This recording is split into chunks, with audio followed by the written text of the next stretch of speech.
नमस्कार विद्यार्थी मित्रों, धोरण 11 कॉमर्स विषय आंकड़ाशास्त्र आपणुं चेप्टर जे चालू है मध्यवर्ती स्थितिना माप। लास्ट लेक्चर में आपणे निवारक अने अनिवारक आवृत्ति वितरण में मध्यस्थ है ई केवी रीते मेळवी शकाय एनो आपणे अभ्यास करेलो छे। एमां आपणे मध्यस्थ में भाग पाड्या था अवर्गीकृत माहिती, पछी वर्गीकृत माहिती। वर्गीकृत माहिती में आपणे असतत आवृत्ति वितरण अने सतत आवृत्ति वितरण एमां आपणे मध्यस्थ केवी रीते मेळवी शकाय एनो आपणे अभ्यास करेलो छे। हवे सतत आवृत्ति वितरण में आपणे बे भाग पाड्या था, एक तो अनिवारक आवृत्ति वितरण अने बीजू निवारक आवृत्ति वितरण। बेनी वच्चे फेर शुं हतो के जो अनिवारक आवृत्ति वितरण होय तो ज्यारे आपणे मध्यस्थ वर्ग लईए त्यारे मध्यस्थ वर्ग में अधः सीमा में आपणे 0.5 पाछळ खसवुं पड़तुं। એટલે मानी लो कि आपणी पासे 20 થી 29 नो वर्ग होय तो एल बराबर आपणे 20 लेवाना बदले 0.5 पाछळ जाता अने 19.5 लेता।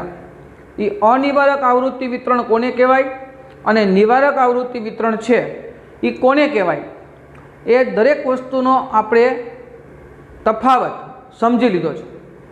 हवे आजे आपणे एक एवा प्रकारनो दाखलो गणવો छे के जे आपणे मध्यकमांय गणेलो छे।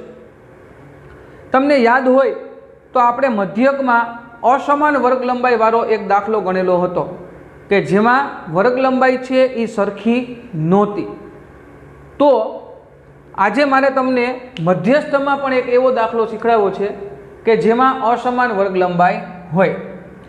हवे अहींया आपणे एक रकम लखीए छीए, वर्ग जे आपणे बनावीए छीए ए छे 0 થી 10, 10 થી 20, 20 થી 40, 40 થી 60, 60 થી 90 અને 90 થી 120। एनी पासेनी संख्या छे ए जो आपणे विचारीए तो 12, 10, 18, 3, 4, 3। हवे अहींया तमे थोड़ुंक बुद्धिथी विचारो तो तमने रकम जोशो ने त्यां ज तमने ख्याल आवी जशे। 0 થી 10 એટલે વર્ગ લંબાઈ કેટલી છે 10, 10 થી 20 એટલે વર્ગ લંબાઈ કેટલી છે 10, 20 થી 40 जो वर्ग लंबाई बदली गई 20 થી 40 એટલે वर्ग लंबाई छे ए केटली थाशे तो के 20, 40 થી 60 तो वर्ग लंबाई छे ए केटली थाशे 20, 60 થી 90 तो वर्ग लंबाई छे ए केटली थई गई 30। तो एनो मतलब एवो थयो के जेम जेम आपणे वर्गमां नीचे आवता जाईए छीए एम एम वर्ग लंबाई छे ए वधती जाय छे। तो आवी जे रकमो होय तो एने असमान वर्ग लंबाई छे एवुं आपणे कही शकीए। हवे मध्यस्थ शोधवा माटे थईने आपणे सौथी पहेली कॉलम जे बनावीए छीए ए संचय आवृत्तिनी कॉलम होय छे CF।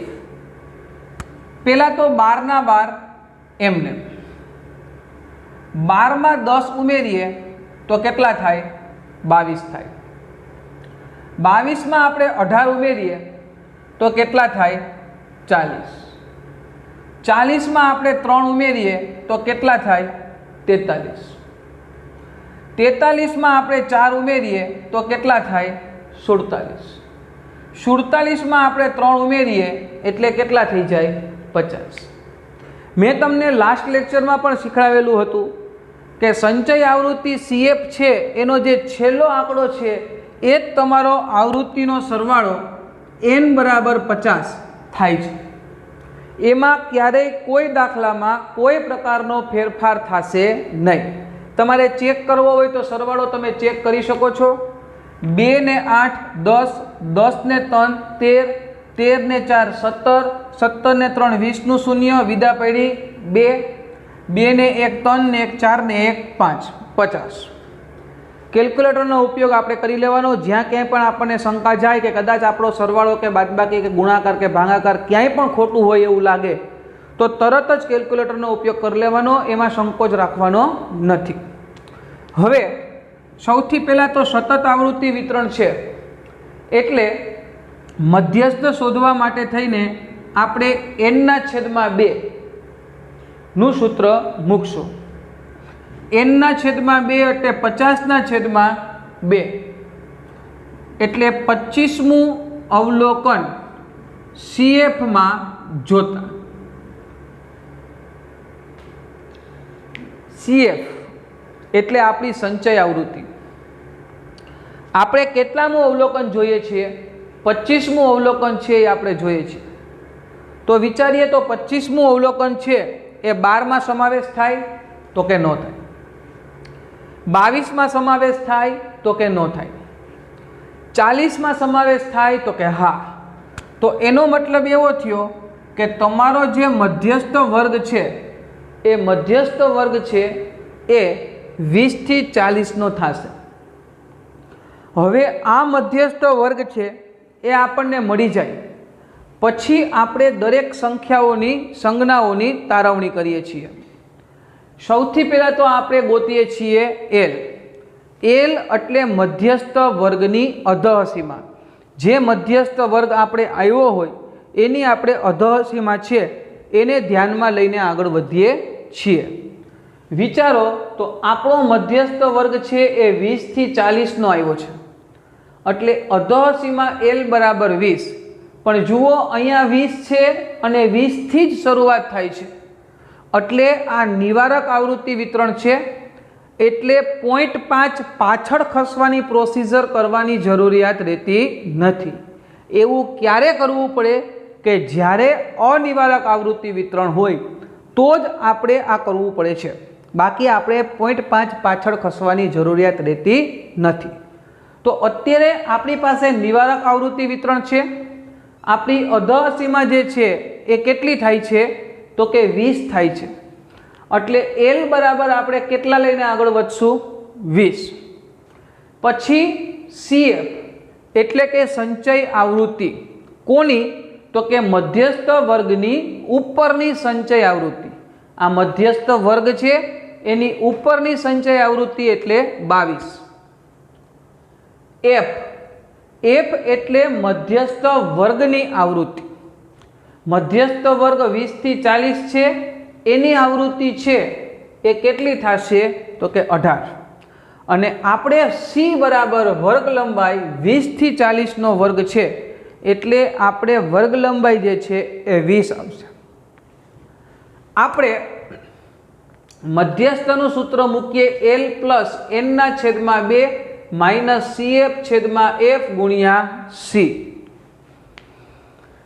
જો તમે અત્યાર સુધીના લેક્ચરો છે એને ડિટેલમાં ને વ્યવસ્થિત ભણ્યા હોય તો તમને ખ્યાલ હોય તો જ્યારે આપણે મધ્યકમાં અસમાન વર્ગ લંબાઈવાળો દાખલો ગણ્યો હતો ત્યારે ગુણ્યા C લીધેલા હતા નહીં. અને મેં તમને જ્યારે શીખવાડ્યું હતું ત્યારે એવું કીધેલું કે જ્યારે અસમાન વર્ગ લંબાઈ હોય ત્યારે આપણે મધ્યકમાં C લેતા નથી, પણ મધ્યસ્થમાં એવું નહીં થાય.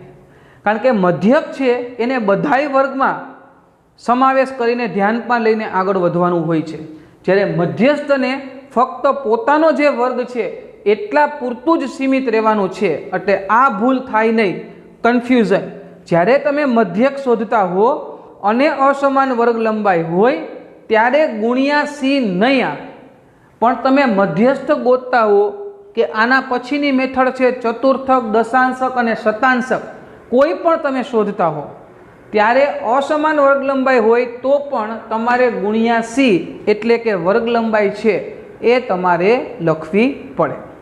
તો ચાલો આપણે બધાયમાં જેટલા પણ ચલ આવે છે એ ચલની તારવણી કરી લીધી છે. સૂત્રમાં કિંમત મૂકીએ. L બરાબર અધઃસીમા આપણી પાસે કેટલી છે? 20.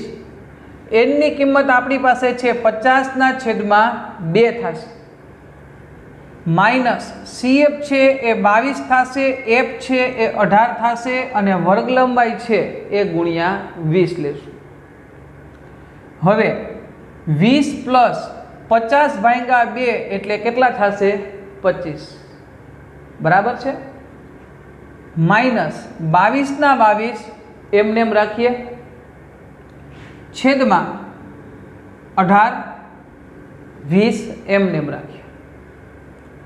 હવે 20 પ્લસ 25 માંથી 22 જાય તો 3 ગુણ્યા 20 ના 20 એમનેમ છેદમાં 18. હવે આપણે વિચારીએ તો 20 ગુણ્યા 3 કરવાના છે અને એને ભાગ્યા કેટલા કરવાના છે? 18. કોઈ પણ જગ્યાએ છેદ ઉડાડવાનો પ્રયત્ન તમારે કરવાનો નથી, કારણ કે 11-12 કોમર્સમાં કેલ્ક્યુલેટરની છૂટ છે. એટલે આપણે કેલ્ક્યુલેટરનો ઉપયોગ કરી અને આપણે આગળ વધવાનું છે. હવે આપણે શું કરવાનું છે? 20 ગુણ્યા 3 એટલે 60. 60 ભાગ્યા 18 કરવાના છે. હવે 60 ભાગ્યા 18 કરશો એટલે 3.33 આવશે. 20 પ્લસ 3.33 એટલે 20 પ્લસ 3.33 કરશો એટલે તમારો ફાઇનલ આન્સર મધ્યસ્થ જે છે એનો 23.33 આન્સર ફાઇનલી મધ્યસ્થ માટે આવશે. તો આ આપણી જે મેથડ હતી એ મેથડ જ્યારે અસમાન વર્ગ લંબાઈ હોય ત્યારે મધ્યસ્થ કેવી રીતે ગોતવો એના માટેની આપણી આ મેથડ હતી. એકવાર જોઈ લ્યો 1 મિનિટ એટલે તમને ખ્યાલ આવી જાય.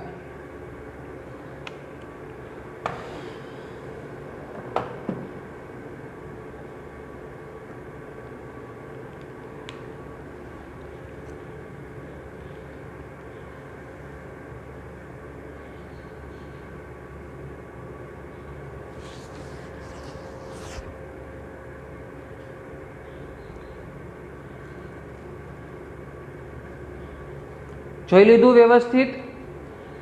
આ આપણા માટે જ્યારે અસમાન વર્ગ લંબાઈ હોય ત્યારે અસમાન વર્ગ લંબાઈમાં આપણે મધ્યસ્થ છે એ કેવી રીતે ગોતી શકાય એનો આપણે અભ્યાસ કર્યો.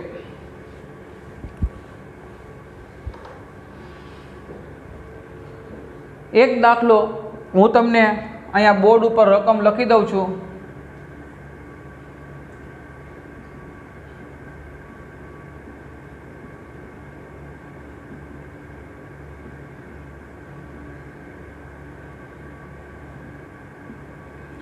આ રકમ છે. આ રકમમાં તમે જુઓ તો શરૂઆતમાં 0 થી 5 એટલે વર્ગ લંબાઈ 5ની છે. 5 થી 10 એટલે વર્ગ લંબાઈ 5ની છે. 10 થી 20 એટલે વર્ગ લંબાઈ 10ની છે. 20 થી 30 એટલે વર્ગ લંબાઈ 10ની છે. 30 થી 50 એટલે ત્યાં પાછી વર્ગ લંબાઈ છે એ કેટલી થઈ ગઈ? 20ની. એનાથી મધ્યસ્થને કોઈ પણ પ્રકારનો ફેર પડતો નથી. આ તમારા મગજમાં રાખજો. મધ્યકમાં મેથડ ચેન્જ થઈ જતી કે મધ્યકમાં જો અસમાન વર્ગ લંબાઈ હોય તો આપણે ગુણ્યાસી કરતા નહીં. મધ્યસ્થમાં એવું નથી. બરાબર? મધ્યસ્થમાં તો અસમાન વર્ગ લંબાઈ હોય તો પણ આપણે ગુણ્યાસી કરી અને આગળ વધવું પડે છે. બરાબર? આ રકમ તમે લખી દીધી હશે. હવે અહીંયા તમારી જે મધ્યસ્થની રીત છે એ મધ્યસ્થની રીત છે એ પૂરી થાય છે. હવે તમારે જે ભણવાનું છે એ ખાસ ધ્યાન આપજો. ચતુર્થકો, દશાંશકો અને શતાંશકો, આ વસ્તુ તમારે ભણવાની છે. આ વસ્તુ ફક્ત ને ફક્ત 11મા ધોરણમાં જ નહીં પણ 12મા ધોરણમાં પણ તમને કામ લાગશે. 12મા ધોરણના આંકડાશાસ્ત્રમાં બીજા ભાગમાં જે બીજું પ્રકરણ છે પ્રામાણ્ય વિતરણ, એ ચેપ્ટરમાં આ ચતુર્થક, દશાંશક અને શતાંશક છે એ ફરી તમારી સામે આવીને ઊભા રહેશે. એટલે આ ત્રણે ત્રણ વસ્તુને તમે ખાસ ડિટેલમાં સમજો એવી મારી ઈચ્છા છે. ચતુર્થકો જે છે એને ઇંગ્લિશમાં ક્વોર્ટાઇલ્સ કહેવાય, એટલે એની સંજ્ઞા થાય ક્યુ. આપણે પહેલાં સંજ્ઞાની વાત કરી લઈએ. દશાંશકો જે છે એને ઇંગ્લિશમાં ડેસિલ્સ કહેવાય, એટલે એની સંજ્ઞા શું થાય? ડી. અને શતાંશકો જે છે એને ઇંગ્લિશમાં પર્સન્ટાઇલ્સ કહેવાય, એટલે એની સંજ્ઞા છે એ શું થશે? પી. ચતુર્થકો એટલે ક્યુ, દશાંશકો એટલે ડી, શતાંશકો એટલે પી. હવે ભાગાકાર કોણ કેટલાથી કરશે? જેમ મધ્યસ્થ છે એ 2 થી ભાંગતા, કારણ કે મધ્યસ્થની તો વ્યાખ્યા શું કહે છે કે આપેલા અવલોકનોને ચડતા ક્રમમાં ગોઠવી એને 2 વડે ભાંગતા મધ્યનું જે માપ મળે એને મધ્યસ્થ કહેવાય. એટલે મધ્યસ્થ છે એ દરેકમાં 2 વડે ભાંગતું.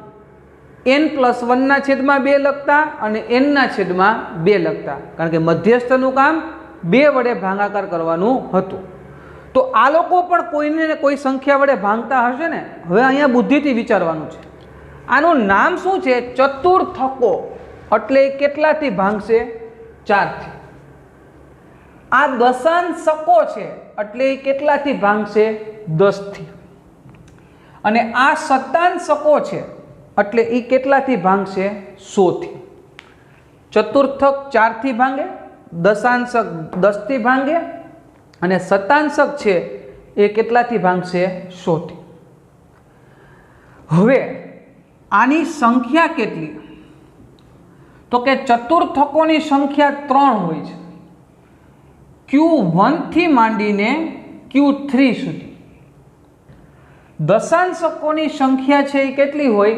9 હોય, D1 થી માંડીને ક્યાં સુધી? D9 સુધી.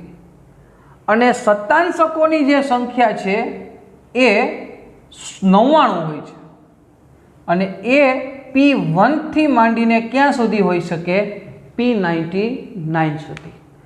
તો આ 4 મુદ્દા છે એ ખૂબ જ મહત્વના છે, કારણ કે જેટલા ચલ હશે એટલા સૂત્રો. હવે તમે થોડીક વાર માટે આપણે જોઈ લઈએ તો આના 99 સૂત્ર થાય અને આના 9 સૂત્ર થાય. એટલે 99 ને 9 કેટલા થયા? 108. અને આના 3 એટલે 108 ને 3 કેટલા થાય? 111. એટલા સૂત્ર થાય. પણ આપણે એટલા બધા સૂત્રો કંઈ આવતા નથી અને એટલા બધા સૂત્રો કંઈ યાદ રાખવાના છે નહીં. આપણે ખાલી સૂત્ર બનાવતા શીખી જવાનું છે. પણ એ સૂત્ર બનાવતા શીખવા માટે થઈને આપણે આ 4 ઘટકો છે ને એ આપણા મગજમાં ફિટ કરીને રાખવા પડે. પહેલું શું? તો કે ચતુર્થક છે એની સંજ્ઞા શું છે? ક્યુ. ચતુર્થક છે એ કેટલા વડે ભાંગશે? 4 વડે. ચતુર્થકોની સંખ્યા કેટલી? 3. પહેલો ચતુર્થક હોય તો Q1 કહેવાય, બીજો ચતુર્થક હોય તો Q2 કહેવાય, ત્રીજો ચતુર્થક હોય તો Q3 કહેવાય. દશાંશક છે એની સંજ્ઞા શું છે? D. દશાંશક છે એ કેટલાથી ભાંગશે? 10 થી. દશાંશકોની સંખ્યા છે એ કેટલી છે? 9. D1 થી માંડીને ક્યાં સુધી? D9 સુધી. એટલે પ્રથમ દશાંશક હોય તો D1 કહેવાય, 5મો દશાંશક હોય તો D5 કહેવાય, 8મો દશાંશક હોય તો D8 કહેવાય. બરાબર? આ રીતે આગળ વધવાનું છે. શતાંશકમાં આવીએ તો શતાંશક છે એની સંજ્ઞા શું છે? તો કે P. શતાંશક છે તો એ કેટલા વડે ભાંગશે? 100 વડે. શતાંશકોની સંખ્યા છે તો એ કેટલી થશે? 99. P1 થી માંડીને ક્યાં સુધી? P99 સુધી. માની લો કે આપણને 40મો શતાંશક કહે તો એને લખાય શું? તો કે P40. માની લો કે આપણને 60મો શતાંશક કહે તો લખાય શું? P60. માની લો કે આપણને 80મો શતાંશક કીધો તો લખાય શું? તો કે P80. આ આપણે વાત કરી ગયા કોના માટેની? તો કે શતાંશકો માટેની.